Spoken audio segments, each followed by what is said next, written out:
네, 주님의 크신 은혜가 우리 모두에게 함께하기를 주님의 이름으로 축복합니다. 오늘 말씀은 어린 양께서 그 보좌에 앉아 계신 성부 즉 하나님의 오른손에 있는 책을 취하시고 그 인을 하나하나 떼는데 이번에는 셋째 인을 떼는 내용이죠.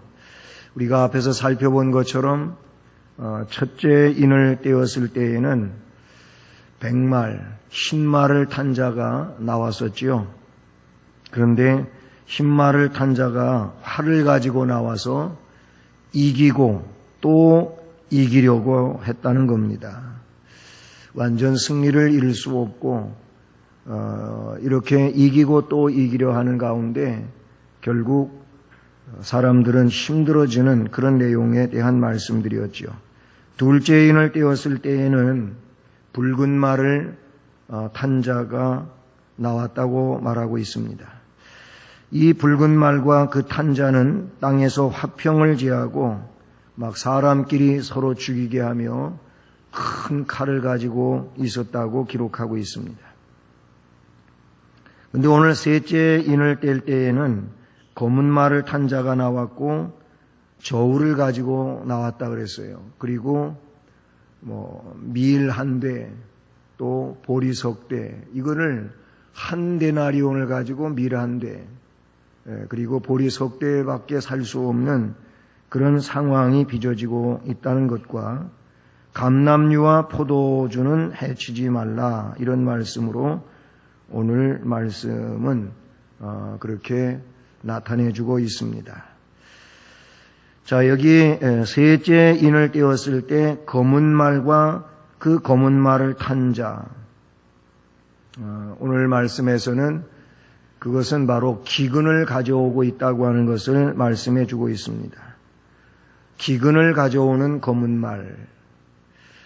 검은색은 일반적으로 비애라든지 아니면 슬픔이라든지 황폐함을 나타내는 그런 색깔로 나타냅니다. 성경에서요. 그래서 이 검은색이 사람들로 하여금 비통하게 만들고 그리고 삶의 모습들이 황폐함 속에서 전전긍긍하는 그런 내용이 된다는 것이죠. 검은 말을 탄 자가 나오는데 손에 저울을 가졌다고 했습니다. 이것은 마지막 때에 기근이 아주 심화될 것을 말씀하고 있는 그런 상징적 내용인데요. 성경에는 저울은 기근과 관련해서 그렇게 말씀을 기록하고 있다는 사실이죠. 레위기 26장 26절 한번 찾아보시겠습니다. 레위기 26장 26절입니다. 26장 26절 말씀을 우리 함께 봉독해 보실까요? 시작.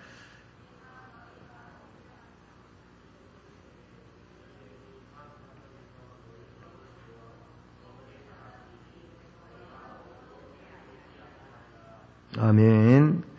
자, 거기 중반 이하에 보게 되면은 너희가 떡을 구워 저울에 달아 주리니 너희가 먹어도 배부르지 아니하리라, 이런 말씀을 기록하고 있습니다. 근데 이 말씀은 앞에 그 25절 같은 경우를 보면 내가 칼을 너희에게로 가져다가 언약을 어긴 원수를 갚을 것이며 너희가 성읍에 모일지라도 너희 중에 연병을 보내고 너희를 대적의 손에 넘길 것이며, 결국 이러한 일들로 인해서 양식이 끊어진다고 말씀하고 있고 열 여인이 한 화덕에서 너희의 떡을 구워 저울에 달아준다. 그러므로 너희가 먹어도 배부르지 않다.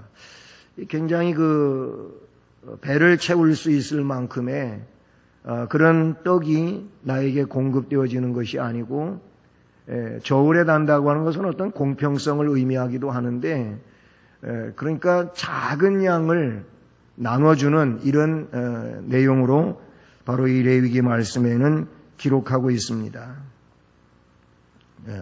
저울에 달아서 줌으로 먹어도 배부르지 않는다. 이 역시 그들이 하나님의 말씀을 어긴 그 내용에 관하여 결국 하나님의 진노에 의하여 이들은 배부름을 얻지 못하는 이런 황폐함에 대한 말씀을 말씀해 주고 있지 않습니까? 한 군데 더 찾아보실까요? 자, 대선지서인 에스겔서 4장 16절입니다.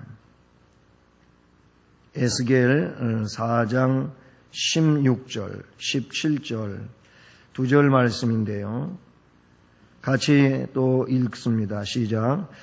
또 내게 이르시되 인자야 내가 예루살렘에서 의뢰하는 양식을 끊으리니 백성이 근심 중에 떡을 달아먹고 두려워 떨며 물을 데워 마시다가 떡과 물이 부족하여 피차에 두려워하며 떨며 그 죄악 중에서 쇠폐하리라.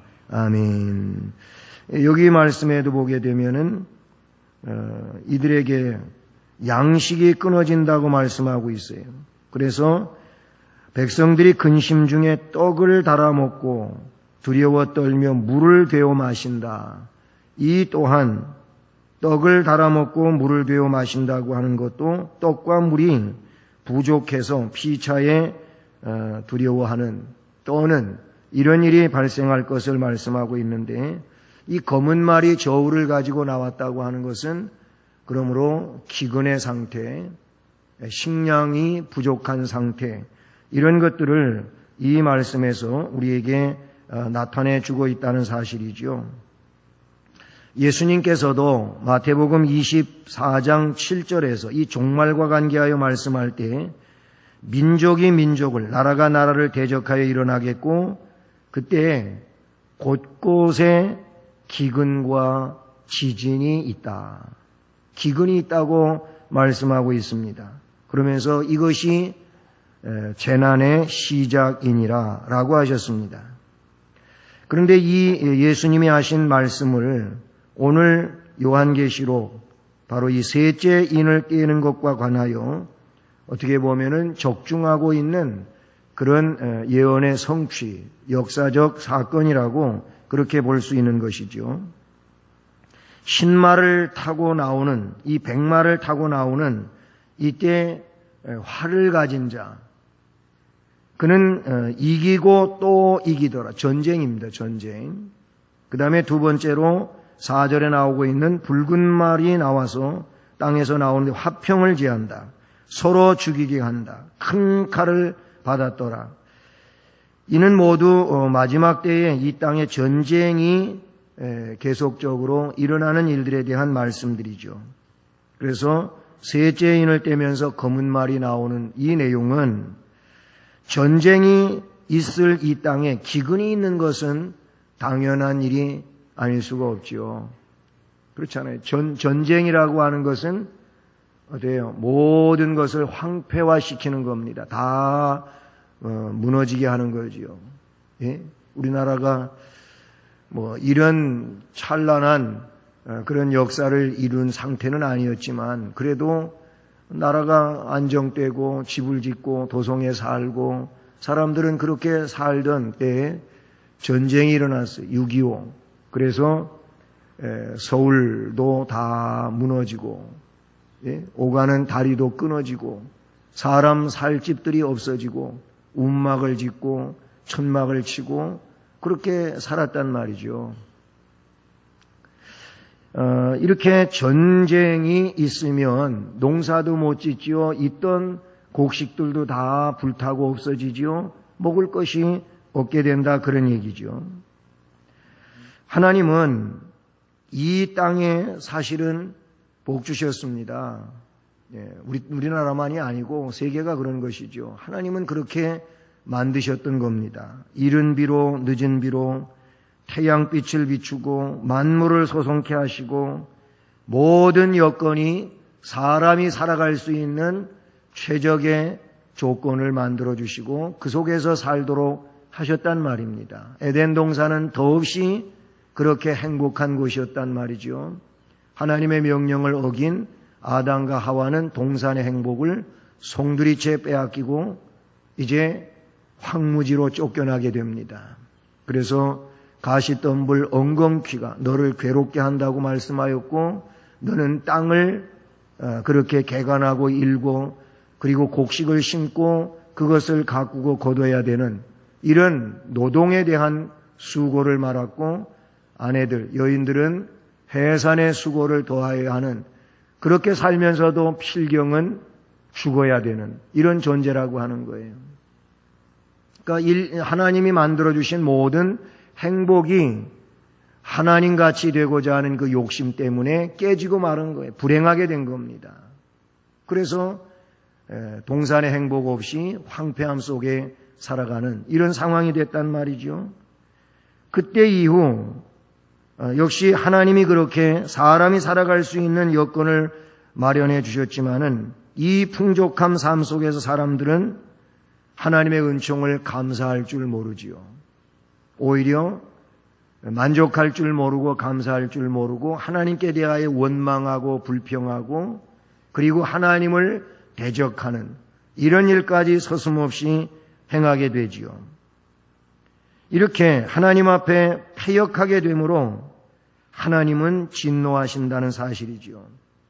우리는 타락한 소돔 고모라와 관계된 내용을 볼 때에도 그 사실을 너무나도 잘 알고 있습니다. 소돔 고모라는 창세기 13장의 내용에서부터 보게 되면은 그것은 그 당시에 가장 비옥한 땅, 기름진 땅으로 그렇게 나타나고 있어요. 그런데 비옥하고 기름진 땅에서 감사하고 찬송하고 영광 돌리고 하지를 못했습니다. 오히려 그런 곳에서 우후죽순처럼 일어나는 게 뭐냐면은 타락의 내용들입니다. 그래서 그 타락의 온상이 된 거예요, 소돔 고모라가. 그 어떤 데보다도 가장 타락한 도성이 된 거예요. 그래서 하나님이 그 도성을 심판하시겠다고 말씀한 거예요. 그리고 그곳에 살고 있던 롯과 그 식구들을 건져내려고 아브라함에게 말씀해 주셨던 것이고, 아브라함은 의인 50에서부터 10명까지 하나님하고 흥정하는 일도 거기에 나오던 내용을 우리가 보게 되지 않습니까? 소돔 고모라는 끝내 의인 10명이 없어가지고 유황불로 심판받아서 지금은 사해 밑바닥 한 부분에 위치하고 있다는 소돔 고모라가 바로 그 부분이라는 것이죠. 이거는 고고학자들이 그렇게 발굴해서 증명하고 역사하는 내용인 것입니다. 무슨 얘기냐면 타락한 곳에 기근이 온다는 겁니다. 그 기근은 그냥 오는 게 아니고 결국 하나님의 진노로 오는 것인데, 하나님의 진노의 표현들은 천재지변도 있을 수 있는 것이고 전쟁도 거기에 한몫을 한다. 그러니 전쟁이 괜히 일어나는 게 아니에요. 사람이 악해서 사람이 어떤 욕심에 의하여 빼앗기 위하여 일어나는 일같이 생각하지만은 하나님이 그 일을 주도하고 계신다는 사실을 우리는 잊지 말아야 되는 겁니다.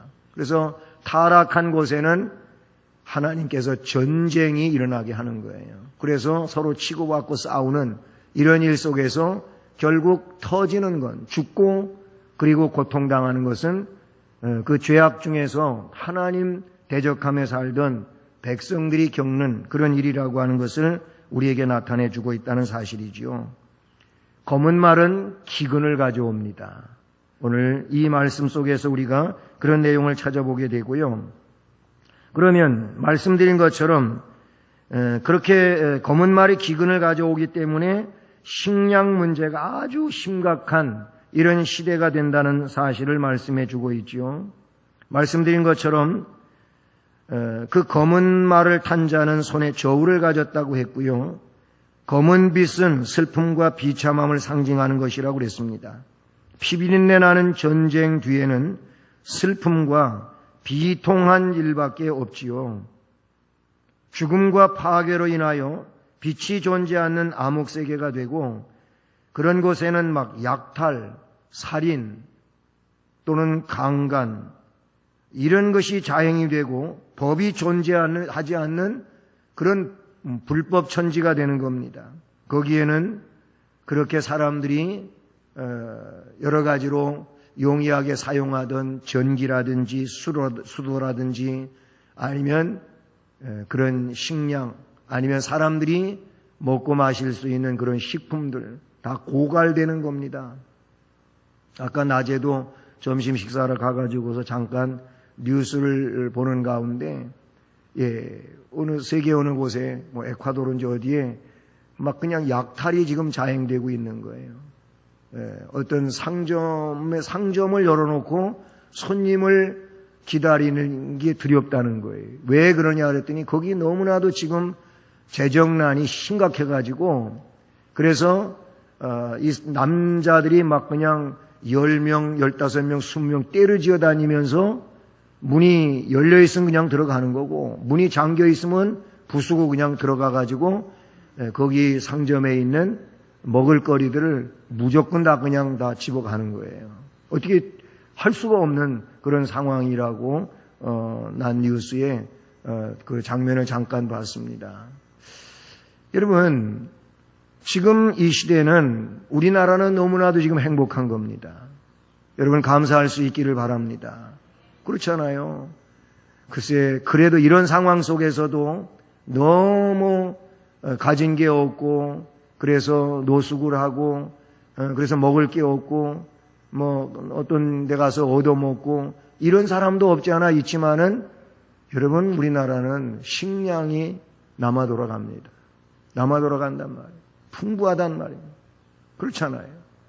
근데 세계 여기저기 저녁 속에 보게 되면은 식량 문제가 아주 심각한 데가 많아요. 식량만 그렇습니까? 물 문제는 없습니다. 식수도 그렇단 말이에요.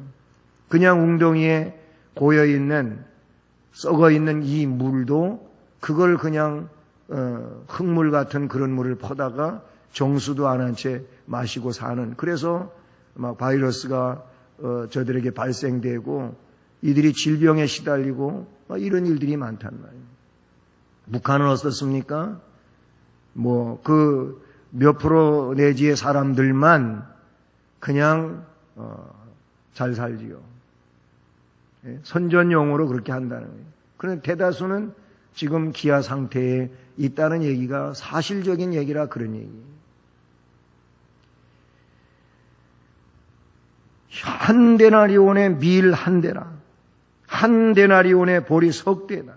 오늘 말씀에 이런 말씀을 말씀해 주고 있지 않습니까? 이건 기근의 참혹성을 나타내 주고 있는 그런 얘기입니다. 한 데나리온은 우리가 알고 있는 대로 성경에서 말할 때 노동자의 하루 품삯에 해당하는 겁니다. 한 데나리온. 그럼 우리가 지금 우리나라에서 노동자들이 하루 품삯 생각한다면 뭐 예를 들어 7만 원, 10만 원이라고 생각해 봅시다. 그럼 그 돈 가지고 밀 한 대를 산다는 거예요. 보리 석 대를 산다는 거예요. 이 말씀에 보게 되면 여러분 여기서 보리 세 대 또는 밀 한 대, 한 데나리온 가지고 그거밖에 못 사는데 밀과 보리가 고가라고 하는 것을 나타내주고 있고 당시 가격으로 이야기한다면은 그냥 12배에 해당하는 것이라고 성경학자들은 이거를 추정합니다. 그러니까 평소에 매매되던 값의 12배의 그런 물가 상승률이라는 거예요. 그러니 얼마나 비싼 값이냐 그런 얘기인 것이죠. 마치 구약성경 열왕기하 6장 24절부터 29절에 나타나고 있는 엘리사 선지자 시대에 있었던 일과도 같아요. 아람 나라가 이 사마리아를 포위했었습니다. 그래가지고 사마리아 성 안에 식량난이 이 기근 상태가 빚어지는 거예요. 그래서 왕이 슬퍼갖고 자기 옷을 찢는 일까지 벌어지게 되는데 왕이 들은 소식이 뭐냐면 먹고 살 게 없으니까 아주 성경에 나오는 죄송스러운 그런 얘기인데 자기 아이를 잡아먹는 일이 생겼다는 거예요. 그런 일이 실제로 자행이 된 거예요. 그런데 여인들이 모여가지고 이 순번을 정한 거란 말이에요. 번호표를 뽑은 거예요. 그래가지고 오늘은 누구, 내일은 누구 이런 식으로 번호가 매겨져 있는 거라면. 근데 첫 번 번호가 어쩔 수 없이 그렇게 한 모양이죠. 그래 놓고 먹은 자가 내놓지 않는 거예요. 그래 이것 가지고 싸우는 일이 생겼다는 거죠. 이 비통한 소식이 왕의 귀에 들려서 왕이 너무 비통해서 자기의 옷을 찢었다고 하는 이런 내용이 바로 그 열왕기하 말씀에 기록이 된다는 사실이죠. 자, 이때 먹을 수 있는 것에 대하여 값이 나온 게 있어요. 거긴 나귀머리 하나에 얼마였냐면 은 80세겔이라고 하는 이런 말이 나와요. 이 은 80세겔은 그 당시의 내용으로 생각을 해보면은 지금으로 말하면 약 40여만 원이라는 겁니다. 그런데 더 참 믿겨지기 어려운 내용은 뭐냐면 합분태 4분의 1값이라는 내용이 나와. 이 합분태 4분의 1값에 은 5세겔이라고 나오는데 이것은 약 2만여 원 정도가 된다는 거예요. 그러면 이 값이라고 하는 것은 어느 정도의 분량이냐면은 약 1.2리터라는 거죠. 그런데 그것도 4분의 1이라고 하니까 0.3리터라는 거예요. 0.3리터에 2만 원. 그럼 이 합분태가 뭐냐? 합분태는 비둘기 똥입니다. 비둘기 똥. 근데 비둘기 똥이 그렇게 매매돼요. 왜 비둘기 똥이 그렇게 매매돼요? 비둘기가 여기저기 날아다니면서 그래도 비둘기는 곡식을 주워 먹을 거 아니겠습니까? 그 비둘기 똥에 섞여 있는 아직 소화되지 않은 곡식알을 사람들이 챙기려고 그렇게 했다는 거예요.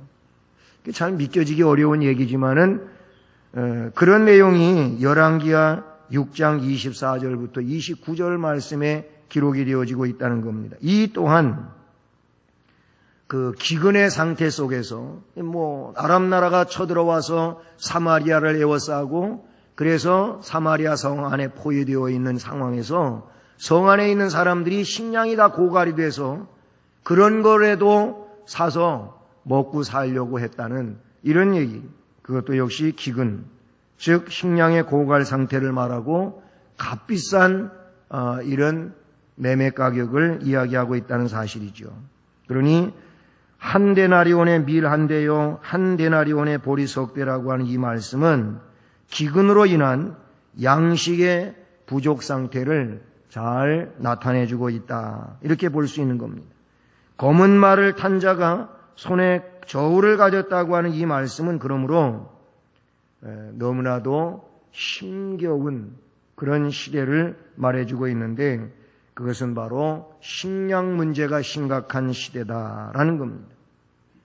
이미 앞에도 잠시 언급을 했지만은 현대는요 기근이 점점 심각해져 가고 있는 그런 시대인 겁니다. 우리나라는 아직 거기에서 제외된 것 같이 우리는 느껴지고 있죠. 우리는 아직 풍부합니다. 해마다 농사 지면 농사가 잘 됩니다. 여러 가지로 소득이 괜찮습니다. 그런데 지구촌 여러 곳에는 그렇게 하고자 해도 안 되는 겁니다. 농사도 지을 수도 없지요. 또 농사는 지을 만한데 전쟁 때문에 그게 안 되지요. 그렇잖아요. 난민이 생겨가지고 계속 국경을 넘어가고 그래서 막 이 사람들이 독일로 와가지고 거기에서 막 수용소 생활을 하고 있고 독일 정부에서는 이 사람들을 어떻게 좀 받아들이면서 해주려고 하는데 거기에 이상한 또 성 문제가 생겨나고요. 그래서 이 사람들 그냥 이렇게 해줬다가는 안 되겠다고 하고 이게 막 유엔에서 인권 문제로 등장하고 난리가 나는 겁니다. 지금 전쟁 때문에 내전 때문에 아니면 국가 간의 전쟁 때문에 그래서 농사를 지을 수도 없지요. 식량 공급이 되질 않지요. 그런가 하면 농사를 지을래도 지을 수 없는 그런 환경인 겁니다. 비가 안 오는 거예요. 점점 비가 안 오는 거예요. 물론 또 그렇지 않은 지역, 알래스카라든지 아니면 북극이라든지 또 다른 이런 지역에 땅이 막 생기고 있다는 거예요. 왜? 만년설이 녹아가지고 그래서 얼음으로 뒤덮여 있던 땅들이 농사 지을 수 있는 땅으로 바뀌어서 거기 좋다 그러는 그런 사람들도 없지 않아 있는데 그게 좋아할 일만은 아닌 거죠. 그것이 또 다른 어떤 환경적 문제를 그렇게 가지고 온다는 겁니다. 이게 현대라 그런 얘기. 지구촌을 돌아보면 식량 문제는 심각한 상황이 아닐 수가 없어요. 앞으로 그런데 더 심각해진다는 거죠. 식량 문제뿐만 아니라 식수 부족, 에너지 고갈, 기근은 심각해질 것이라고 환경 전문가들은 말하고 있다는 사실이죠. 우리나라 같은 경우에도 요새 와가지고는 그전에 뭐 황사 얘기했는데 지금은 황사가 두려운 게 아니고 지금은 뭐가 두려우냐면 미세먼지가 두려운 거예요. 그래서 어떤 사람은 그런 얘기를 하더라고요. 정부에서 이 미세먼지에 대해서 좀 더 강하게 진실하게 얘기를 해줘야 사람들이 마스크를 쓰고 다니든지 뭐 방독면을 쓰고 다니든지 그럴 거 아니냐고 이런 얘기를 하는 사람이 있더라고요. 지금 심각한데도 그렇게 심각성으로 이야기를 안 하는 이게 문제가 아니냐 이런 얘기를 한다 그런 얘기예요. 이런 모든 문제들은 인간이 살아가는 환경이 아니라는 겁니다. 점점 그렇게 되어진다는 거예요. 저는 뭐 지금부터 한 15년, 20년 전에 우리나라가 물 부족 국가라고 유엔에서 지정을 했다고 그렇게 얘기를 할 때 야, 우리나라 같은 나라가 무슨 물 부족 국가냐 저는 그랬어요. 저는 그때 그런 좀 허탈한 웃음을 웃었어요. 근데 지금 어때요? 지금 우리 물 사 먹고 있지 않습니까? 아직도 우리나라는 물값이 싸요. 그런데 물값이 기름값보다 비싼 나라가 많습니다. 물이 그런 거예요. 그 물 안 마시면 안 되잖아요. 우리나라도 강원도 가보세요. 뭐 다른 계곡도 마찬가지면 옛날에 물이 철철 흘러내려오던 계곡들에 비 오지 않으면 물 안 흘러내려옵니다. 그게 우리나라의 현실이에요.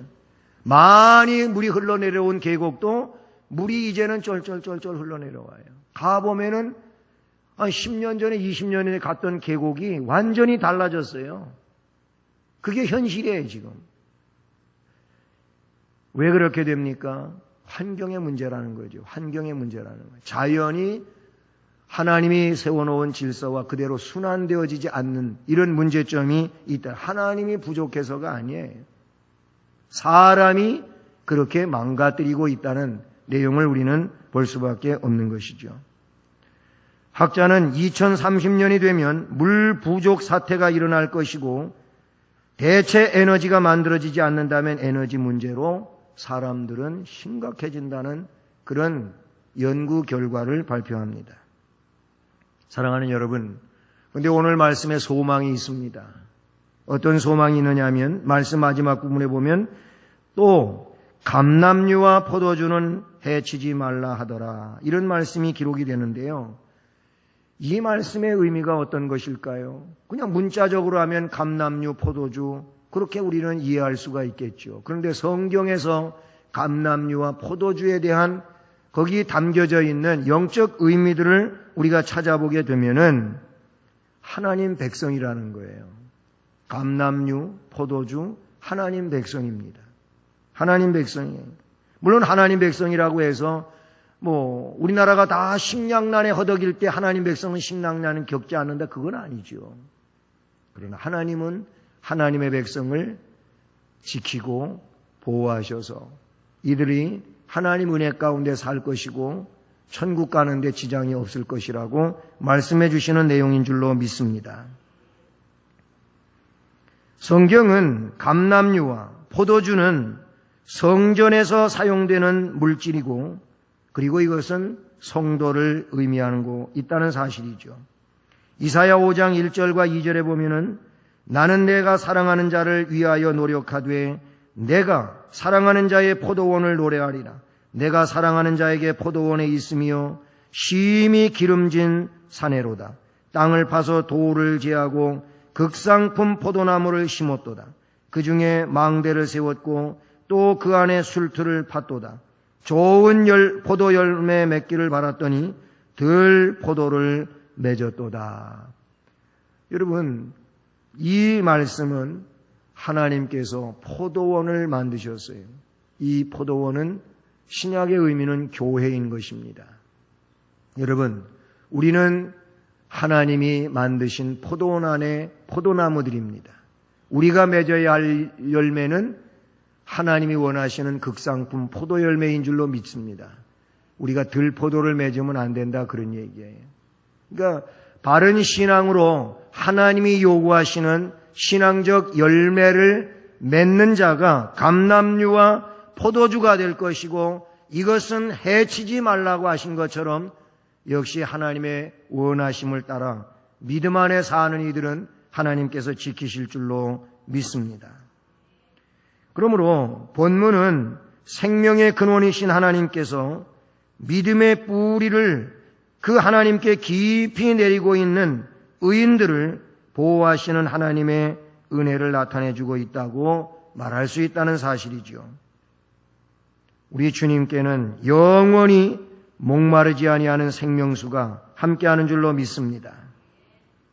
모쪼록 이곳에 뿌리를 깊이 내리고 있는, 그래서 하나님으로부터 피로를 충족받는 이런 믿음의 심령들이 되기를 간절히 소원합니다. 신앙의 참모습은 내가 사망의 음침한 골짜기로 다닐지라도 해를 두려워하지 않을 것은 주께서 나와 함께 하심이라.